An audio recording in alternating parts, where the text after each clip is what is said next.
ఏ కీడు ఎన్నడు జరగదు నీకు అమ్మ దీవెనిది నా కొడుకా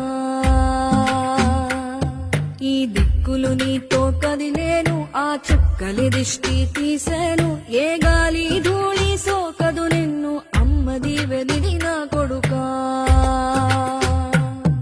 ఏ పిడుగుల చప్పుడు వినపడినా ఏ బూచోడికి నువ్వు భయపడినా ఈ చీకటి నిన్నేం చేయదులేరా అమ్మ దీవెనిది